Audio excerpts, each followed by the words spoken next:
Watch how furious MPs demand answers as ministers refuse to reveal key details about the Belfast attack. With growing public concern, heated accusations of secrecy, and repeated calls for transparency, Parliament erupts in one of the most tense and emotionally charged debates seen in recent weeks. Before we continue, hit like and subscribe to Britain Daily for more explosive political coverage. Let's watch this explosive clip. Last night's attack in North Belfast was horrifying, appalling and deeply disturbing. This was a brutal act of violence that will have sent shockwaves through the local community and caused huge concern across the city, Northern Ireland and the whole of the United Kingdom. My thoughts, and I'm sure those of the whole of the House, are with the victim whose condition has been described as serious. I also want to pay tribute to the PSNI and members of the public who displayed remarkable courage in stepping in to confront the attacker before the police arrived. The Police Service of Northern Ireland must be given the time and space to carry out a full and thorough investigation, and those responsible must face the full force of the law. However, given the understandable public concerns surrounding the incident, it's vital that the facts are established and we have the transparency that people deserve. Can the Secretary of State confirm the immigration status of the attacker? If, as is reported, the attacker is a foreign national, what steps will the Home Office take? It is urgent the facts are put on the public record to avoid speculation and prevent an information vacuum which the Independent Reviewer of Terror Legislation has warned about. If there has been failings on our borders, this is yet another reminder that we do need stronger borders, and this is why we believe it is time to leave the ECHR. I encourage all who have evidence of the attack to come forward and support the PSNI in its investigation. I join the Secretary of State and all communities in condemning this horrific attack. Secretary of State. Well, I'm grateful to the honourable gentleman for his comments and for the tone in which he expressed them, because it is, I think, very important that we act responsibly in these circumstances. I agree, as I've already indicated, that information should be made available to the public. The proper procedure in answering his very specific question is for the PSNI to be in contact with the Home Office, which I know they have been doing, in order to establish the facts around the individual. And I would anticipate, as I say, it's proper that the police provide that as they are leading the investigation, and I anticipate that more information will be made available shortly by the PSNI is the right and proper approach. I would have to say, however, I do not agree with what he said about the European Convention of Human Rights. It's very important we have it because it protects the liberty of all of us. Jim Shannon. Thank you, Mr. Speaker. Can I first of all thank the Secretary of State for his well-chosen words, wise words as well, and for his answers. Tensions are inflamed, and at this moment I'm aware of planned protests throughout my constituency of Strangford, and I'm also aware that many of those who intend to attend do so not because they are frightened for their family alone, but instead feel their fears are ignored when they make a good and grand statement. So how can the Secretary of State and this government ensure that people from Portavogie to Newtownards know that their right to peacefully protest is respected, but more than this, that their government, my government, will make changes for safety reasons as a matter of urgency? Thank you so much. Okay. Well, I join with the honourable member in reasserting the right of every citizen of our country to protest peacefully. But we have seen in the past that there are those, provoked by others, who have sought to use that opportunity to then promote violence and disorder. And I join with him in saying peaceful protest, of course, everyone has the right to express their view. But in the end, if we want to support the PSNI, the last thing people should be doing is stretching their resources across Northern Ireland to deal with protests that aren't going to help anyone and are not going to assist in the furtherance of this investigation, so the perpetrator can be brought to face justice. That is the way we do things in our country, is it? Jim Allister. Thank you, Mr. Speaker. We're all shocked by the sheer savagery of this attack, and indeed the only bright spot in this orgy of violence was the brave intervention of local citizens whose courage we salute. But what I want to know, and what I know my constituents want to hear, is what will be done to stop the importation of an alien culture that thinks it's appropriate to try and behead someone within the United Kingdom. And on the immigration status of this person, did they hold a visa before they came to the United Kingdom? Did they obtain a visa having come illegally to the United Kingdom? I think we're entitled to know. And I do say to the Secretary of State, this House should be getting its information from the Secretary of State, not from the press conference of a Chief Constable. And I think the House is entitled to know, because it's truth and transparency which is the greatest antidote to rising tensions. So can we have the answers? Secretary of State. Well, I would say I'm sorry that the honourable gentleman used the word alien culture, because what exactly is he referring to? What the British people have had enough of, or anyone from wherever they come, whatever their background, who seeks to commit violence on citizens of the United Kingdom. That is what we together are strongly opposed to.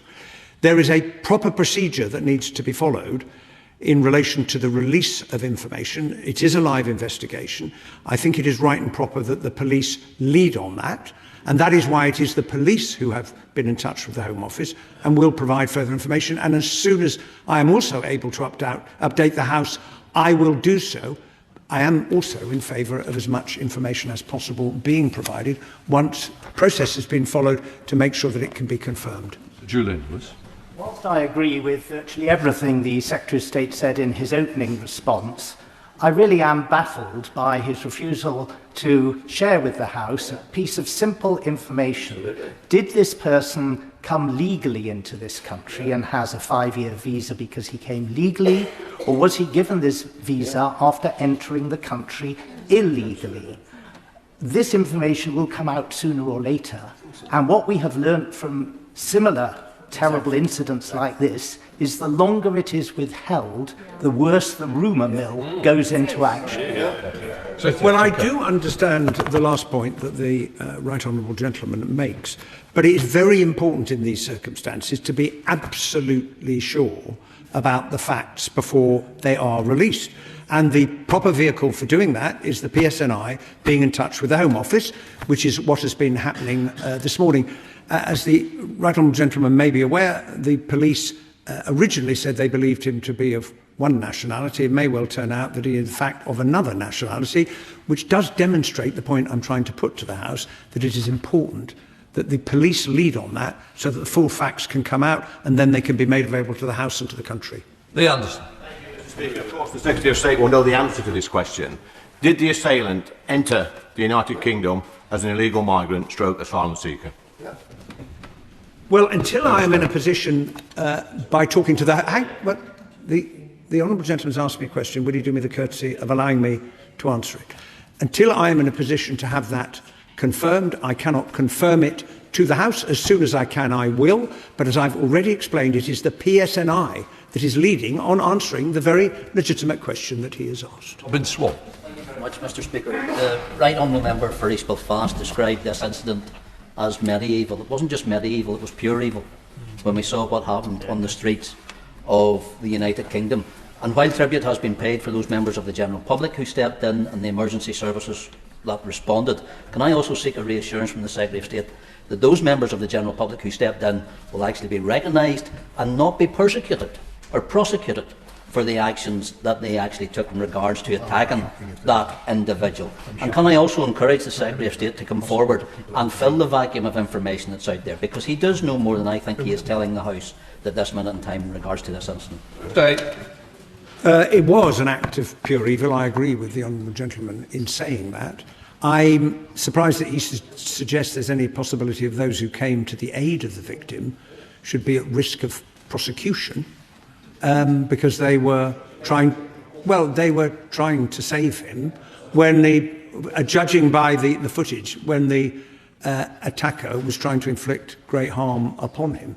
And my judgment, having looked at that, is what they did was proportionate and fair. But that is for others to judge. It is important that they are recognised. I've already indicated the House. As soon as I have information that is confirmed and which I can be sure of, I will inform the House. Gregory Campbell. Mr. Speaker, tens of thousands of people are horrified at the circulation online of the video that the Secretary of State has alluded to. And while he quite rightly congratulates the members of the public who intervened, and they did, whether it was a hurl bat or a cricketing bat, they took action. But what we need to see now, as tension rises, we need to see government action to restrict and inhibit people arriving in this country illegally, some of which carry out the actions that we saw in the streets of Belfast last night. Well, the honourable gentleman will be well aware of the action that the government is taking to deal with illegal migration. And I've also made clear to the House the steps we take if anyone, however they came to the country, or whether they are from this country, commits a criminal offence, they will face due process. And any foreign national, regardless of how they came, who abuses our hospitality and commits crimes, can expect to be deported at the end of their sentence. Go Lockhart. Thank you, Mr. Speaker. My thoughts are very much with the victim of this horrific attack last night, and I want to also echo the calls for calm in our communities. Communities in Northern Ireland are angry, they are demanding answers, and they deserve answers. Sadly today, I don't feel they're getting those answers, and it's not lost on the people of North Belfast, who is in this place today speaking up for working class communities who are very concerned about uncontrolled immigration and the fact that many houses now, that mayors won't even tell how many houses they have full of immigrants. So my question is, was this individual known to the authorities? How many other from the same country are currently being accommodated in Northern Ireland? How did they enter the UK, and what action this government is taking to prevent abuse of our immigration system, including via the land border within the Republic of Ireland? Well, I say to the honourable member that the public are right to be angry about what they witnessed in that appalling video and what they have heard about the attack that took place. As I've already indicated to the House, I mean, some of the questions that she's asked, I will endeavour to come back to her on. Others will be provided in due course once the facts have been checked. It's really important that the facts are checked before information is given to the House, because I won't want to stand here and say one thing and it turns out that is not the case. So checking that thoroughly is a responsibility on me before I inform the House, and that is what I intend to do. Yeah. Richard Tice. Thank you, Mr. Speaker. Calm is essential after this horrific, brutal attack. We all know that. The Secretary of State has referred to further information coming out as we speak. Will he therefore commit to returning to this House later today, if possible, to update the House on the important information around the suspect and any other information? Yeah.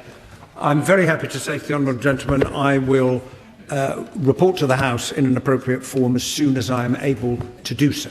What an incredibly tense and emotional debate that was. At the heart of today's clash was a question many people believe deserves a clear answer. When a serious incident shocks the nation, how much information should the public be given, and how quickly should it be released?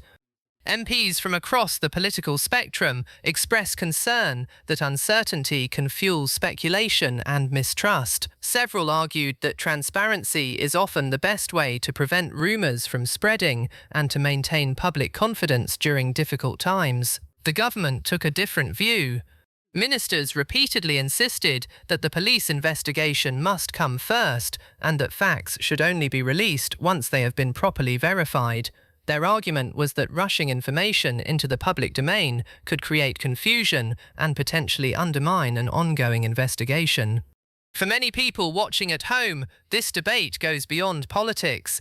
It touches on fundamental issues of trust, accountability, public safety, and confidence in institutions. When communities are frightened after a violent incident, people naturally want answers. They want reassurance that authorities are in control and that the truth will be made available. That is why emotions ran so high throughout this exchange. MPs were not simply debating procedure, they were debating how governments should respond during moments of national concern. The challenge is finding the right balance between transparency and responsibility. Release information too early and mistakes can occur. Release it too late and suspicion can grow. That balance remains at the centre of this increasingly heated political argument. What do you think? Should ministers release information immediately when public concern is high, or is it right to wait until investigations are complete? Let us know in the comments below.